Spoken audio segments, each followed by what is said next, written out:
everyone, and welcome to the 43rd Annual Mill Valley Film Festival. I'm Karen Davis, Senior Film Programmer, and I am super delighted to be joined by Zoé Wittock, the director of Jumbo, certainly one of the most original films I've seen in 2020, and one of my festival favorites for its rare combination of fantasy, reality, whimsy, and genuine relatability. The film had its world premiere at Sundance, and one of the remarkable things, just one of the remarkable things about the film and its director, is that this is a first feature film. And what a magnificent debut it is. So please welcome the very talented director of Jumbo, Zoé Wittock. Hi, thank you for having me. I'm really happy to be here. How exciting. What an introduction. Like, I'm blushing. Oh, so Zoé, I've read that you're really kind of a citizen of the world. You've grown up and traveled and studied in many different continents. Can you tell us a little bit about your background and the 8-year journey that led you to create Jumbo, which I know was inspired by a true story? And perhaps you can tell us about your background and also about this incident in reality and how it inspired you to script Jumbo. Yeah, absolutely. So the reason why I'm a bit of a citizen of the world is that my dad was a diplomat. So from the moment that I was born, I started traveling to many different continents with my dad as he was traveling, you know, going from like 4 years in a country to another 4 years somewhere else. So I spent a lot of time in Africa, which definitely defined, I think, a lot of who I am until I was about 14 or 15. And then I moved to Australia. And then from there, I decided to make movies, so I was like, why not go to Paris and, you know, learn from, you know, some of the best. So that's when I moved to Paris, and I kind of only started grasping what filmmaking was really about. I was only 17 when I got there. And then I figured, well, I've gone to France, why not go to another place where it's like some of the best movies are being made? So I decided to go to Hollywood, and that's when I went to the American Film Institute.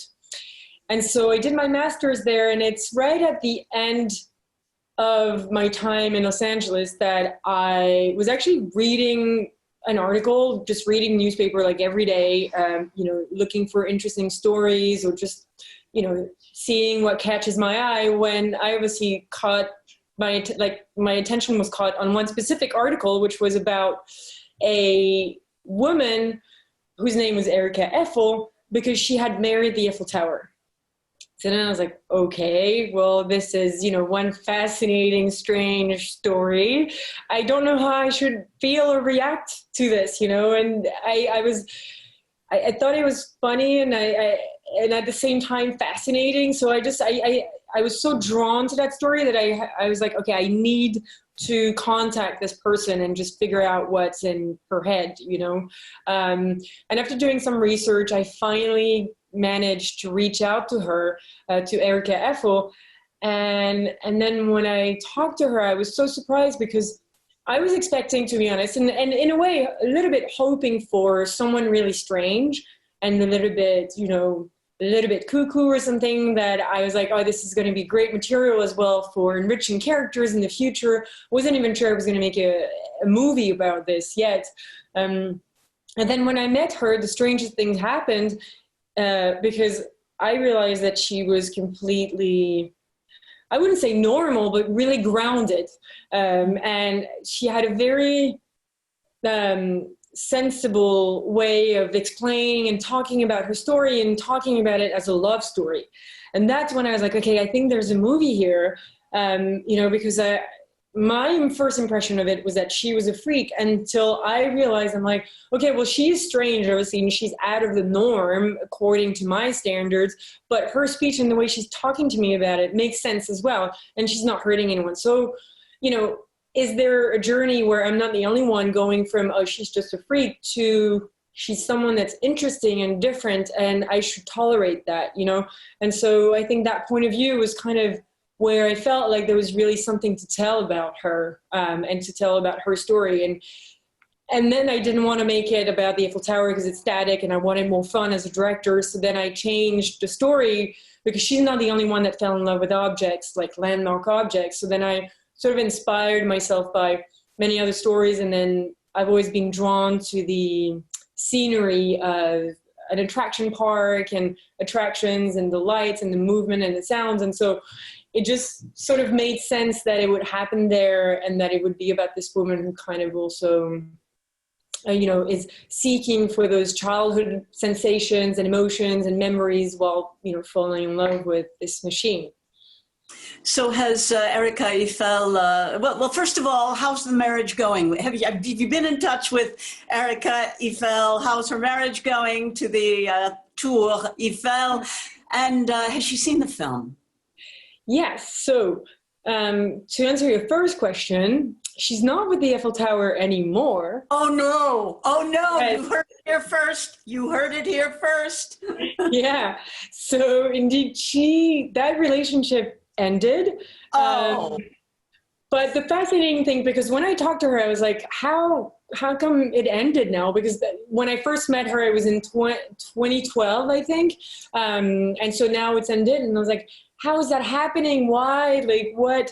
And she said, no, it was only normal. It was part of the course. I mean, we had a great relationship, and she still has very fond feelings for the Eiffel Tower, but she's just not in that relationship anymore. And in a way, it does resemble whatever we're going through. Oftentimes when we meet another human being that we decide to be with, it can be for a lifetime, but it can also be for a moment, and those people, that human being will help you grow into another person or into or another tower. Yeah, exactly. So at first I was like taken aback, and then I was like, well, it actually makes sense. It's not an obsession to the sense that it has to be like for a lifetime. I think it's those relationships that helped her grow and helped her in her life. And I think once the Eiffel Tower has served its purpose in a way, she sort of is moving on to something else, a new era in her life, a new period of time, new circumstances and everything. So now, but the interesting thing with Erika is that before being married to the Eiffel Tower, she was a Olympic gold medalist, for archery. And she will tell you that the reason that she got to that level when she started archery really late is that she had a special relationship with her bow. And her bow was her bow. Her bow. Exactly. Exactly. And so she was so obsessed with it that she made it to the Olympics and won a gold medal, which is so exceptional, right? Not that many people win Olympic gold medals. So it's interesting how all those objects that she's meeting and then having relationships with are really helping her through moments of her life, and so helping her grow and achieve some goals in her life as well. So I just think that it's fascinating. And she's seen the film. And she has seen the film, because the film, aside from playing at Sundance this year, played at Berlin as well. And she now lives in Berlin. So obviously when I learned that we got into the Berlin Festival, we immediately called her and we're like, listen, the film is playing in your town. Do you want to come and see it? And she was like, yes, of course.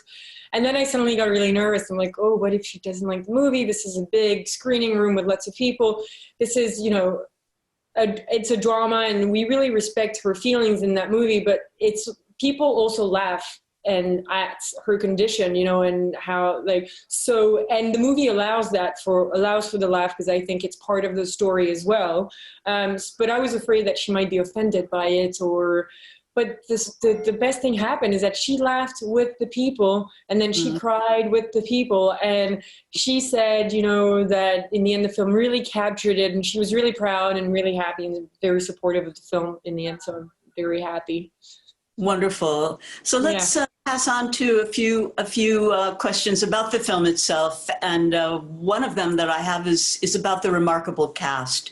Perhaps you could tell us a little bit about what it was like to work with such veteran and venerable established actors and performers and directors, actually, as Emmanuelle Bercot, who is writer, director, triple threat, writer, director, and actor, as well as Noémie Merlant, who our viewers will know certainly as one of France's new international superstars, having co-starred in last year's Portrait of a Lady on Fire.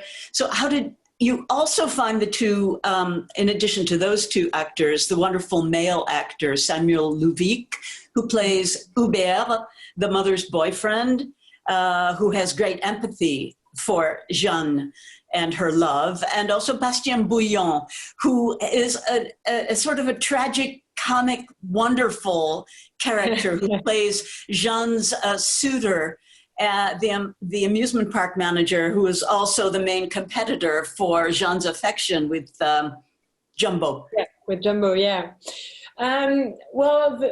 We knew that the casting kind of went this way. We started casting for the lead role at the same time that I started casting for the mother. But the mother character, I immediately knew that I wanted Emmanuelle to play it. I just thought that it was either her or no one. Because Emmanuelle, so she had just won the Best Actress Palme at Cannes. For her role in My King from My Wen.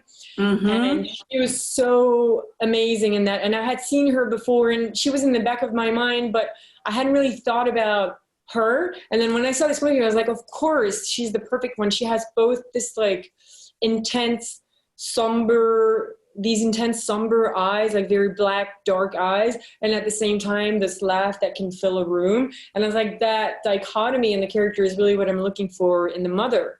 And so I wrote her a big letter telling her how she was the only person that could play that role. And she was nice enough to say yes, interested enough to say yes. So I was really happy with that. And so we had Emmanuelle, and we kept on going with the casting of the young girl. And Noémie was one of the first ones I casted. Maybe probably too early, because when she came in, she was amazing. She did a great performance, but I thought she was too strong for the character, too determined, maybe too strong. And so we did not call her back right away, even though she'd done an amazing performance. And so it took us looking at 100 more girls to really be like, and seeing a lot of great girls that I called back and everything, but then being like, it's not exactly that. And then I was like, it's impossible. I know I've seen her. I'm just like not seeing it. And so then I went back and I was like, Noémie, of course. I think I made a mistake. Would you come back and do a callback? And so she finally did. She was so excited and was so excited we called her back in the end. She was like, no worries. I was afraid she'd, be like, yeah, well, forget about it. You told me already, so I'm not coming back. But she didn't. And she just blew me away that second time that she came. And after seeing hundreds of girls, that's like the first time that I cried in casting. And she just, it was impossible to be anyone else but her at that point anyway. Which I'm really, and I'm really glad, because at that time she hadn't done Portrait of a Lady on Fire. So she was like, she had been in a few roles, but she hadn't yet been nominated for her first César. So she was like there, but not yet known. And so then everything started sort of happening for her after, and Jumbo is part of that movement. And I'm really proud that, it's part of who she is today as an actress. And she did such a great job. And then as far as Sam and Bastien are going, I knew that because I'm from Belgium, I knew that I wanted part of the cast to be from Belgium as well and to have that identity. And so I had seen Sam in Felix van Groningen's movie. Oh, yes. Yes. And then I had seen him in Bullhead as well. And he's the Flemish actor that always plays the bad guy. And I wanted Hubert, like every character, to kind of look and appear one way, but to be very different in reality, because I wanted to play on this idea that we're not who we seem to be, and we have to look further, which is what happens with the mother, what happens with Jeanne, what happens with Hubert, and also with Marc. And so I love that it was this really big, tough guy that ends up being this really sweet guy and kind of having all this empathy for this young girl and sort of being the character that helps the mother sort of understand everything, So that's why, and he came in, and I thought he was amazing in casting. And then Bastien was a really difficult role to cast.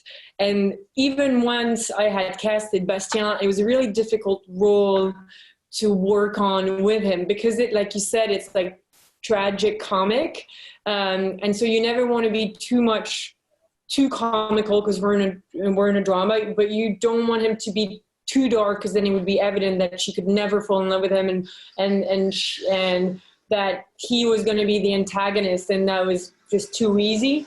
So we were really trying to find that fine line, and just like Margaret's character and his character, they're characters that are both entertaining us in a way and being really tragic at the same time, and you want to laugh with them and not at them. And so it's always like a fine line to find. And with Bastien, we struggled a lot with his character in rehearsals and everything, but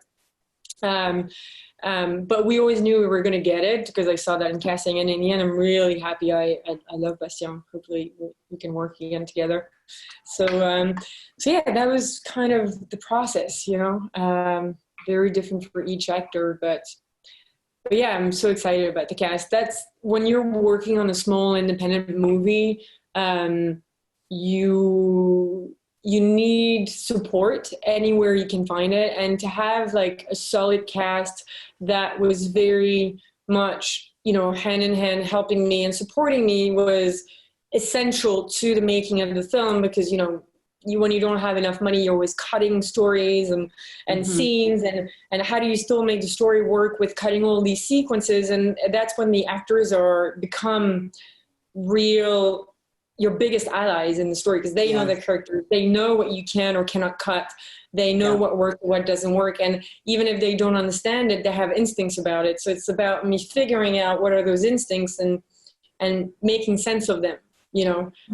So we were really a tight-knit group on set, and that was really essential, you know, to sort of overcome all the obstacles. Thank you. Now let's move on to speak about another extraordinary aspect of Jumbo, and that's the production design. So as we know, the setting is in the forest. It kind of creates a sense of a fairy tale. There's a bridge over a rushing river, as there is in, you know, so much of fairy tale literature and illustrations, that bridge that sort of separates the real world in a way from the fantasy world of the amusement park. And then there's the neon lit colors and the lights that are also a big part of the artistic quality of the film.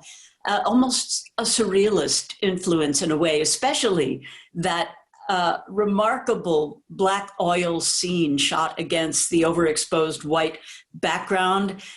So it is so striking in a visual sense. And so I'd like you to talk a little bit about how you came to make such bold choices for the design of the film, and the soundtrack for that matter. For instance, Jumbo's voice is like a low, rumbling subwoofer purr in a way that's kind of menacing, threatening, playful, and sexy at the same time. And yet Jumbo speaks no words that we can understand. So about the visual design and the audio design. Go ahead. Let's hear about it. Well, I'll start with the last one then, because we're talking about it, the soundtrack.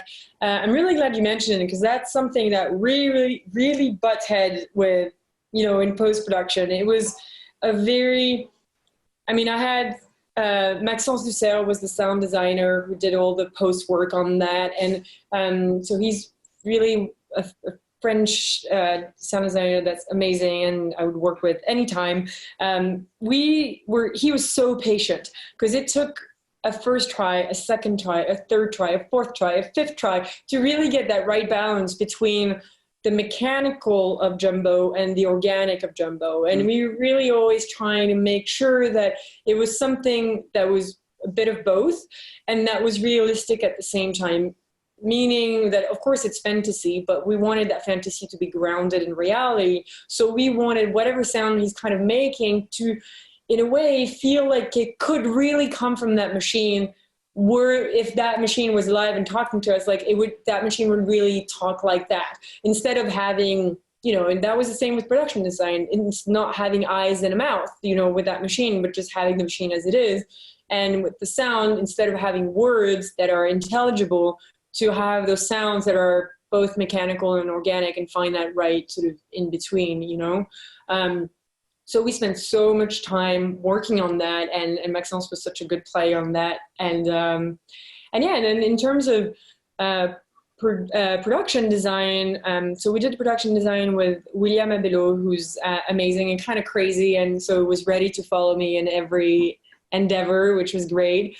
The first thing, and for the production design of this movie was obviously to find Jumbo. That was the biggest quest, find the right attraction. And I had written it for an attraction, but it was kind of an invented attraction because I had seen so many attractions, but I still didn't know while I was writing which one was going to be the right one. So we sort of went into that with a big question mark. And little by little, doing so many research all over the world, we found the perfect one, which was a Move It 24, which was in the States. And then we tried to make it come to Europe, and they're like, we can't make it. So we kept on looking, and we're like, we just can't find the right one. That was the perfect one. Until, because of William's work and calling up all the attractions in all of Europe and getting his name known within that very sort of underground world of, attractions and the people handling them, we finally got a call like just a month before the shoot, or like a month and a half before the shoot, saying, we found the one that you were looking for in France. So then suddenly, life started being beautiful again. And we're like, okay, we've got our Jumbo. And then we found the park in Belgium, which I was really glad, because I was wanting to shoot in Belgium because of me being from there. And what I love about the Ardennes in Belgium, which is where my grandfather is from, is like all those pine trees that you see and these huge forests. And, it's not the mountains, it's hills, but you have all these pine trees and you can really get lost in those hills. And so we were looking there, but we obviously expanded our options just in case. And then we found this one, the Belgian producer found this park. And I was like, okay, again, it cannot be any other park. I think I could not have written it because it was so exactly fairy tale, like you mentioned. Like it had the bridge and the waterfall and this water, and it was in the middle of the forest, and right. So it indeed, exactly as you said, the moment that you came into that, it was like going into a different world, and it's like passing a door and then you leave everything behind, So that was so obviously the right place to shoot. And thank God we got the authorization. We got really lucky. They were very nice with us, but we were so afraid they were going to say no. So yeah.